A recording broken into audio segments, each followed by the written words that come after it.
Nga emigracioni tek emigrimi, nga sakrificat tek suksesi, historia e shqiptarëve në Bolzano është historia e një komuniteti që ka punuar fort për të dhënë vendin e tij në shoqërinë ku jeton, pa harruar kurrë rrënjët dhe identitetin.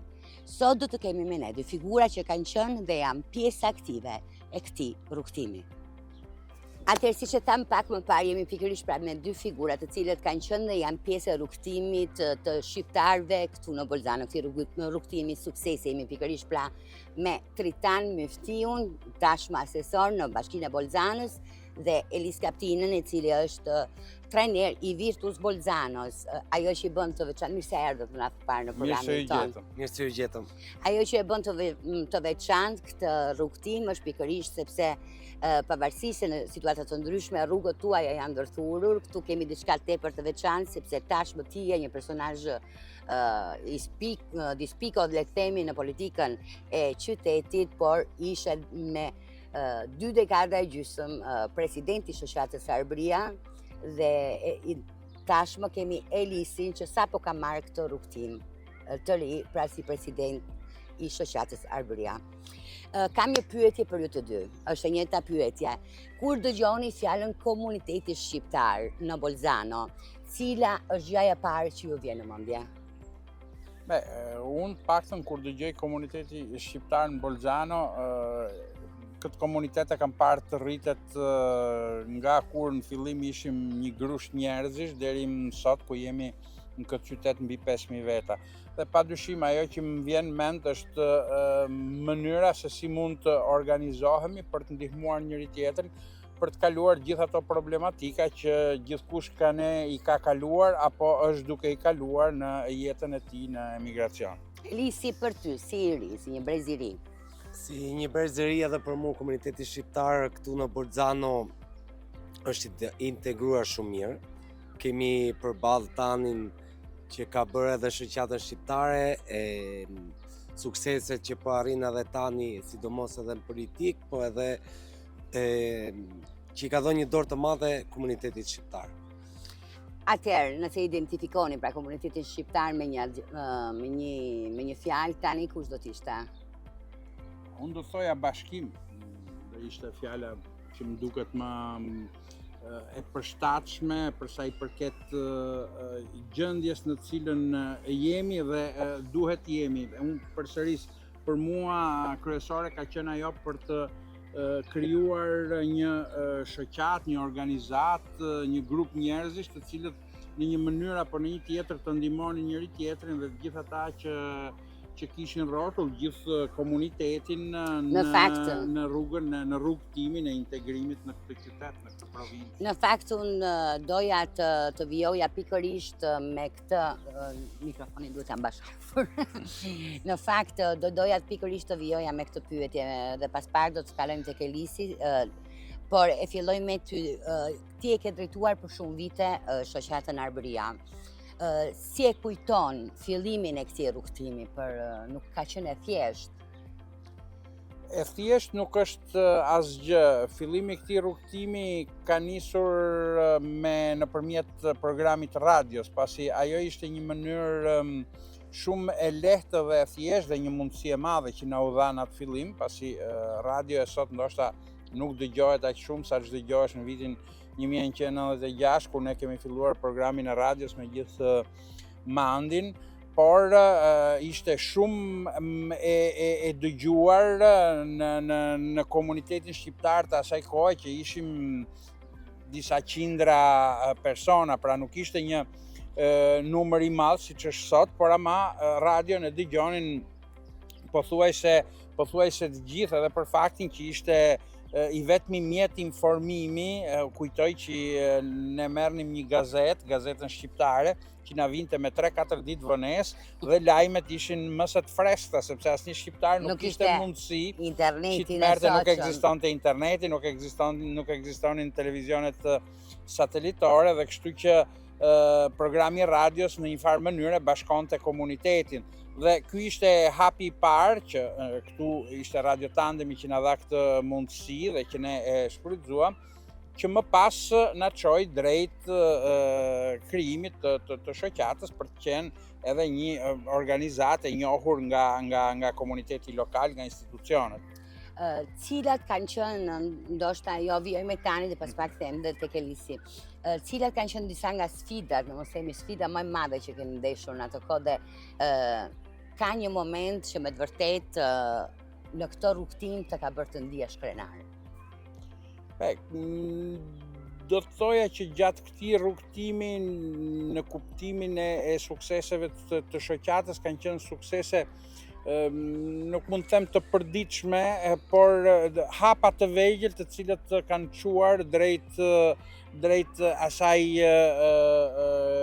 gjendjeje, situatën në cilën shoqata ndodhet sot, si një shoqatë e konsoliduar që përfaqëson në mënyrë dinjitoze komunitetin dhe sinqerisht krenar të bëjnë shumë gjëra, të bën një spektakël i bukur, një grupi muzikor, festat që kemi bërë në Parkun Europa, që ishin me të vërtet momente krenarie dhe kënaqësie njëkohësisht për muzikën dhe për faktin që arrijet të kuptoje që shoqata vlente me të vërtet diçka, sepse mblidhte mbi 1000 veta në një shesh, ku natyrisht nuk ishte vetëm forca e shoqatës, sepse është forca e muzikës, forca e dëshirës që njerëzit kishin për të dëgjuar muzikën tonë, për të kërcyer, por nga ana tjetër, sidoqoftë shoqata bëri atë që i takonte për të realizuar një organizim të tillë. Por kjo vlen edhe për prezantimet e librave, vlen për programet e radios, vlen shumë më tepër nga kjo pikpamje edhe për skuadrën e futbollit, kur skuadra fitonte, na emociononte, ashtu siç është normale, Elisi e di më mirë nga kjo pikpamje, sepse jeton nga brenda, unë sportin e kam jetuar gjithmonë si jashtëm, si tifoz, themi, dhe padyshim kanë qenë momente emocionuese edhe ato. Tashmë ti e pjesë e jetës, le të themi pjesë e institucioneve lokale këtu në Bolzano, duke qenë pikërisht i zgjedhur pra me një rol tepër të rëndësishëm në Bashkinë e Bolzanos. Sa mendon është e rëndësishme për komunitetet e emigrantëve të cilët jetojnë në këtë qytet të jenë të përfaqësuar pikërisht nga një huaj në jetën publike, dhe a mendon që kjo do të rrisi zërin e shqiptarëve në këtë komunitet, flas në këtë bashkësi pra të Bolzanos?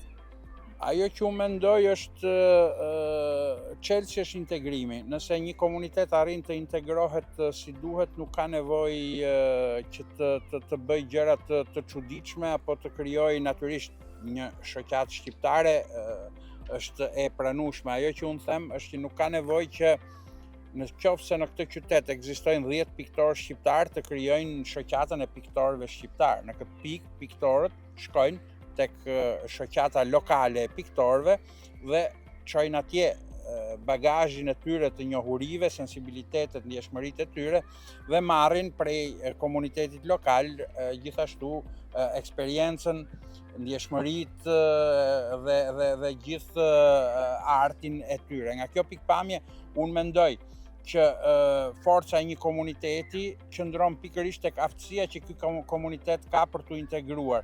Nëse integrohet mirë, çdo gjë vjen në mënyrë spontane, në kuptimin që normalisht lindin, rriten fëmijët të cilët shkollohen, bëhen inxhinierët, arkitektët, nënpunësit, dhe në këtë mënyrë ti nuk të dallon më asgjë nga komuniteti lokal, natyrisht përveç faktit që mbetesh një shqiptar që flet shqip, që ke miqësitë e tuaja shqiptare, dhe kjo është ajo që sipas meje i jep forcë komunitetit, sepse në këtë mënyrë komuniteti ka ato pika referimit të cilat i duhen tek institucionet apo tek sporti në rastin e Elisit, apo në një fushë tjetër, siç është ajo e mjekësisë, apo fusha të tjera. Për mua forca e integrimit është pikërisht kjo dhe në këtë drejtim kam punuar gjithmonë. Elisë, duke u kthyer tek ti, tashmë ti ke marrë këtë rol të ri, pra për cilin të uroj me të vërtet sukses dhe mendoj të gjithë ne jemi me ty dhe të mbështesim në këtë rrugtim të ri, sepse vazhdon një rrugë duke pasur një shembull si Tani, i cili ka shpenzuar jetën e tij, le themi, që kur në momentin që vuri këmbën mbi atë anije për komunitetin shqiptar.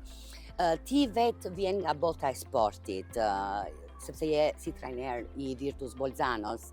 Sa i rëndësishëm mendon është sporti për të bashkuar komunitetet të ndryshme? Atëherë, sporti për të bashkuar komunitetet e ndryshme është shumë e rëndësishme. Ne kemi akoma raste konkrete tek Virtus Bolzano, kur sot jemi akoma 4 shqiptar në ekipin e parë. Kemi edhe maroken apo tunizian, domethënë sporti është shumë i rëndësishëm. Ti tash më tham pak më parë je zgjedhur presidenti i shoqatës Arbëria në Bolzano, cili është vizioni yt për shoqatën? Atëherë, vizioni im i jon, domethënë për shoqatën është që të arrijmë të sillin sa më gjeneracionin e dytë që është arritur në Bolzano ose edhe të tretin, t'i afrojmë afër, domethënë, edhe gjëja tjetër është që mund të krijojmë edhe prapë përsëri një ekip futbolli për shqiptarët në Bolzano. Ajo praktikisht sepse ndihet mungesa e Arbërisë. Kjo në fakt ishte një nga pyetjet që do të vijoja me ty, ishte pikërisht kjo, çfarë janë disa projekte që dëshiron të realizosh. Ne kemi biseduar në fakt bashkë për këtë. Ti sapo i preki është pikërisht krijimi i grupit të rinjve. Dhe skuadra e futbollit. Sepse skuadra e futbollit të ribashkon prapë shqiptarët të komunitetin tonë këtu në Bolzano, shpresojmë t'ja dalim. Kjo është një pyetje që doja t'ja u bëja të përbashkët, kështu që mund të bëm përgjigjen e që të dy. Sipas jush, çfarë duhet të bëjë sot një shoqatë shqiptare në diasporë, të fokusohet më tepër në kulturën, në aktivitetet për të rinjt, apo në bashkëpunimin me institucionet? Unë mendoj që një shoqat duhet i bëj të treja këto gjëra, pasi siç e thash edhe më parë, rrugtimi është një rrugtim dhe është një rrugtim kompleks, nuk është i thjeshtë. E nga kjo pikpamje, në këtë mënyrë komuniteti përgatitet në të gjitha drejtimet, pasi shohim komunitetet cilat janë shumë të mbyllura në vetvete dhe që nuk arrin asnjëherë që të kenë pika referimi në institucione, pikërisht sepse nuk janë në gjendje që të shprehin personalitete që të mund të hyjnë në këto institucione. Pra nuk i japin rëndësi, sepse sot numrat i kanë ka komunitete që ashtu si komuniteti shqiptar janë komunitete me numra të mëdha, e megjithatë dikush arrin e dikush nuk arrin. Dhe këtu mora vetëm një aspekt, apo komunitetet cilat në një drejtim nuk arrin, po ama në një drejtim tjetër arrin që të integrohen. Unë mendoj që nga kjo pikpamje duhet në të gjitha drejtimet, por kjo duhet që komuniteti në një farë mënyrë, dhe unë mendoj që komuniteti shqiptar e ka këtë, komuniteti shqiptar në Itali vjen me dëshirën për t'u integruar, ndërkohë që ka shumë komunitetet tjera, shumë nuk di të them shumë apo pak, po që ka komunitetet tjera të cilat qëndrimin ardhje në një vend të huaj e mendojnë të tillë që duhet që të punojnë, të fitojnë të ardhurat, mund të përmirësojnë jetën e tyre duke mbetur me të njëjtin mentalitet, me të njëjtin gati të krijojnë përshtypjen sikur ndoten nga kultura e vendit ku ato jetojnë. Në një kohë që në këtë mënyrë nuk krijojnë vetëm problematika për brezin e ri që vjen, i cili i rritur në një realitet krejt të ndryshëm brenda mureve të shtëpisë, gjen një realitet krejt tjetër jashtë mureve të shtëpisë, që ndoshta nga brenda shtëpisë i paraqitet si një realitet jo fort miqësor, dhe kjo për mua është problematika kryesore e disa komuniteteve. Duke jetuar edhe Elisit, tham pak më parë që shumë të rinj janë lindur tashmë shqiptar flasim, janë lindur dhe rritur këtu në Itali. Si mund të ruajnë, sepse ju jeni, brezi ju i them ju është shumë e çuditshme në fakt tani, ti, Arnaldi, nuset tuaja, po dhe familjarët e juaj, me fjalën jeni në mos lindur këtu, po jeni rritur këtu, keni ardhur që të vegjël, si mund të ruajnë të rinjtë e sotshëm, flasim pra këtu në diasporë, identitetin shqiptar, por pa humbur integrimin. Si mund të realizohet kjo? Kjo mund të realizohet një nga familja, sepse sidomos familja ka kyçin kryesor me fëmijët, sepse unë kam rastin tim konkret, do më thonë me fëmijët e mi, flasin të dy shqip, duke u rritur këtu, janë lindur këtu, po kam dhe shumë raste të tjera, jo vetëm fëmijët e mi, unë kam edhe fëmijën e vllajdove, Është më naturale. Vllai im nusën e ka italiane dhe djali kupton shqip. Është ende i vogël. Është ende i vogël, po ka shumë raste të tjera. Unë mora rastet e mia sepse janë raste konkrete që i kam nga afër, po ka edhe shumë raste të tjera ku janë rritur këtu dhe shqipen e din shumë mirë. Apo jo tani. Ka raste raste pozitive, ashtu edhe raste kur gjen fëmijë cilët nuk flasin shqip sepse familja, megjithëse janë prindërit të dy shqiptarë, nuk i preferojnë të mos i flasin shqip. Kjo është edhe, themi, nga pikpamja psikologjike, nuk këshillohet, sidoqoftë është zgjedhje që bën gjithkush brenda familjes së tij. Natyrisht unë jam për versionin e parë, pra për atë që tha Elisi me fëmijët e mi, kam folur gjithmonë shqip. Kuptohet që duke qenë gjithë ditën në shkollë, duke pasur më lehtë një fjalor më të gjerë në italisht, më ndodh edhe që unë i flas shqip dhe ato më përgjigjen italisht. Po jemi sidoqoftë në një rrugë të mbarë, në kuptimin që kjo ndodh në fazën e fëmijërisë, po më pas, sidoqoftë fëmijët e mi nuk kanë probleme komunikimi kur shkojmë në Shqipëri me gjyshërit. Sidoqoftë, padyshim ajo që tha Elisi, familja këtu është shumë e rëndësishme, pasi nëse familja të orienton në një drejtim, fëmia merr pikërisht atë drejtim. Nëse familja të orienton në drejtimin tjetër, le të themi pra pikërisht është familja është baza kryesore dhe pastaj tu hynë në mes roli shoqatave, i shkollave shqipe, për të mbajtur, po nëse familja nuk punon shumë në këtë, nuk e di nëse jeni dakord, mendoni që le të themi rreziku është që brezi i ri i shqiptarëve në diasporë të humbas pikërisht pra gjuhën dhe identitetin shqiptar apo jo?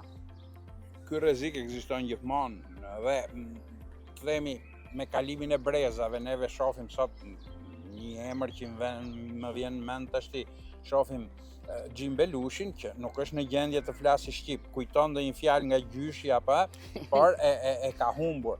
Kjo është e pashmangshme që të ndodhë. Por ne me punën tonë duhet mundohemi që kjo të ndodhë sa më largë, dhe sidoqoftë edhe kur ndodh ato persona, siç është rasti i aktorit që sapo përmenda, të vazhdojnë të ndihen pjesë e komunitetit shqiptar dhe në një farë mënyrë të kontribojnë që brezat që vinë më pas të integrohen në të njëjtën mënyrë siç është integruar ai me talentin e tij në vendin ku ka shkuar. Elisi, unë doja të të bëja edhe ty një pyetje. Shqiptarët janë shumë të pranishëm, thamë, në Bolzano dhe në të gjitha, ne shkëlqejmë në të gjitha fushat. Unë them të gjithmonë me krenarisht, një nga gjërat që me të vërtet më bën të lumtur. A mendon se integrimi i shqiptarëve është mbërritur plotësisht apo ka ende paragjykime që duhen thyer mbi shqiptarët? Jo, sipas meje na integru plotësisht, sipas meje. Më thëmë atë që kam parë unë, ndoshta edhe gaboj, shqiptarët në Bolzano është një ndër populli që është integruar më mirë nga gjithë të huajt në Bolzano. Mos gaboj tani, ti mund të ma konfirmosh më mirë sepse ky është natyrisht edhe mendimi im, sidoqoftë është në këtë rast jemi duke folur për vetveten dhe është çike vështirë të thuaj sa të mirë jemi. Ti je objektiv, siç thon italianët, është të pyesësh Hanxhiu nëse vera që shet është e mirë apo është e keqe. Natyrisht do të thotë që vera e tij është më e mira në botë. E nga kjo pikpam. Megjithatë janë faktet që flasin në një farë mënyrë, pasi unë mendoj që arma jonë më e mirë dhe më e fortë për të realizuar integrimin është dëshira arsimimit, pasi neve familjet shpenzojnë, vihen në funksion të arsimimit të fëmijëve të tyre dhe natyrisht të arsimohesh, të diplomohesh, të laureohesh, kontribuon që të ngrihesh gjithnjë më lart si nga pikpamja ekonomike, por edhe nga pikpamja sociale. Kjo është diçka e pamohueshme dhe komunitetin shqiptar kjo dëshirë për t'u arsimuar sipas meje e ndihmon për t'u integruar dhe kjo ka qenë arma më e fortë që ne si komunitet kemi. Elisi, a ka pasur ndonjë moment në jetën tënde në të cilën ke ndjerë se të duhesh të punoje 2 fish ose 2 herë më shumë, vetëm për faktin për të treguar vlerat e tua, vetëm për faktin se je shqiptar? Këtë të them të drejtën, këtu në Bolzano nuk e kam vuajtër si më thëmë për faktin që jam shqiptar. Unë kam punuar për Air Force, domos në futboll, sepse doja të arrija diku, edhe kam donë për Air Maximumin, kam arritur deri në nivelet Series D, unë shpesoja të arrija sa më lartë, por prapë jam shumë i gëzuar për këtë që kam bërë. Tani kam një pyetje, e njëjta pyetje për të dy. Nëse duhet të përshkruani njëri tjetrin, ti Tanin dhe Tani ty, si do ta përshkruani me një cilësi që i ka shërbyer komunitetit shqiptar? Cila cilësi do nxirri në fakt? Atëherë, Tani Bolzano ishte komuniteti shqiptar, sepse ne njihshim gjithë, ishte mbështetja jonë për çdo gjë. Tani unë flas për veten time, flas për familjen time, ka qenë për herë në gatishmëri, edhe në rastet e funit nuk duhet të përmend shumë sepse duket sikur po i bëj publicitet madh Tani. Me një fjalë. Po është shumë e vërtet, Tani për mua këtu në Bolzano është komuniteti shqiptar. Më pëlqen kjo, Tani është komuniteti shqiptar. Për mua. Faleminderit Elis. Kurse Elisi për mua është entuziazmi, është forca e vullnetit, është rezultati i komunitetit shqiptar. Natyrisht në fushën e tij, por dikush, gjithkush me shembullin që jep në fushën e tij, është një frymëzim për gjithë tjerë dhe Elisi nga kjo pikpamje padyshim që është një frymëzim për të gjithë komunitetin shqiptar. Faleminderit Tani. E njëjta pyetje për të dy. Atëherë, si e shikoni komunitetin shqiptar pas 10 vitesh? Këtu në Bolzano, natyrisht për fjalë. Ose ku dëshironi ta shikoni pas 10 vitesh? Është e vështirë të bësh parashikime pasi nuk dim se ç'do të ndodh. Sidoqoftë në një farë mënyre kemi parë komunitetet e tjera, qoftë edhe komunitetin shqiptar, për shembull në Zvicër, që është një komunitet i cili ka arritur në Zvicër goxha përpara ardhjes tonë në Itali. Ajo që sheh është pikërisht konsolidimi i komunitetit, pasi konsolidim do thot forcim ekonomik, një numër i konsiderueshëm, siç është sot në Bolzano, po jo vetëm Bolzano, në gjithë Italinë, shqiptarësh janë ndërmarrës, një numër i konsiderueshëm shqiptarësh, qofshin këto të brezit të parë apo të brezit të dytë, të cilët nëpërmjet arsimimit që nënvizova pak më parë, janë në të gjitha fushat e jetës të qytetit të Bolzanos, me që po flasim për Bolzanon, po kjo ndodh në të gjithë Italinë. Ajo që mendoj është pikërisht një shtrirje më tejshme e këtij integrimi dhe duke qenë edhe numrat konsiderueshme, pasi statistikat e këtyre ditëve thonë që në Itali janë rreth gjysmë milioni shqiptar, që pavarësisht se Italia është e gjatë dhe e madhe, sidoqoftë nuk janë pak dhe këtu në Bolzano, pavarësisht se jemi 5.000 veta, do thotë jesh 5% e popullsisë, një qyteti që ka 100.000 Dhe mendoj dhe më tepër sepse 5.000 banor. veta janë ata të cilët nuk kanë shtetësinë. Jo, 5.000 veta janë të gjithë, me përfshirë, shtetësi me dhe pa shtetësi, shtetësi, ndoshta edhe pak më shumë, po që unë mendoj që vizibiliteti më i madh kur ecën nëpër rrugë është dhe dëgjon që flitet shqip, është edhe për faktin që jemi kryesisht një popullsi e re, pasi kemi ardhur këtu për të punuar, pavarësisht se tani më kemi edhe baballarët tanë e prindët tanë që janë këtu, por që sidoqoftë duke qenë një popullsi kryesisht më e re se sa popullsia lokale, jemi edhe më në lëvizje se sa ç'është popullsia lokale dhe kjo na bën që dukemi edhe më shumë se sa që jemi realisht. Unë jam shumë dakord me Tanin, sepse nuk kam çfarë shtoj. I Tani tha të gjitha I këtu, tha këtu të hyn roli gjitha. ti politik, Po, kur merr fjalën. Elisi, mendon që ka diçka që do doja që nuk është njohur ende një anë e shqiptarisë ose shqiptarëve që nuk njihet ende mirë nga lokalet, le të themi nga popullsia lokale. unë besoj se tani Shqipëria njihet shumë mirë edhe këtu në Bolzano, sepse flasim edhe, sidomos unë flas me futbollin, me shokët e ekipit, apo tani me kolegë pune, me stafin që kanë qenë në Shqipëri. Shqipëria njihet sipas me shumë mirë tani edhe këtu në Bolzano. Tani, atëre në përfundim të kësaj të bisede, duke të falenderuar me të vërtet për atë që ke bërë, sepse thanë që puna jote me komunitetin shqiptar ka filluar në momentin që ti vure pa e ditur në Durrës, vure këmbën Bjanie. Edhe vazhdon ende sot në një rol tepër të rëndësishëm. Unë me të vërtet ne jemi mirënjohës, sepse siç tha edhe Elisi, kur thua komuniteti shqiptar, gjë e parë që të vjen në mendje është Tani, dhe kjo është e pamohueshme. Kush do të ishte një urim që do i bëje në mbyllje të këtij roli tënd si president, le të themi në letra, i shoqatës Arbëria, një presidenti të ri i cili sapo ka ndërmarrë këtë rrugtim? Ajo që unë do t'i këshilloja dhe do t'i uroja është që të dëgjoj gjithmonë zërin e komunitetit dhe t'i përgjigjet kërkesave të këtij komuniteti. Është e vetmja mënyrë për ta mbajtur komunitetin të bashkuar dhe për të bërë që shoqata të jetë e vlefshme për diçka, sepse në atë moment që ti shkëputesh pikërisht nga ky komunitet, nuk vlen më asgjë. Të jesh zëri i komunitetit. Elisi, dy fjalë mbyllëse.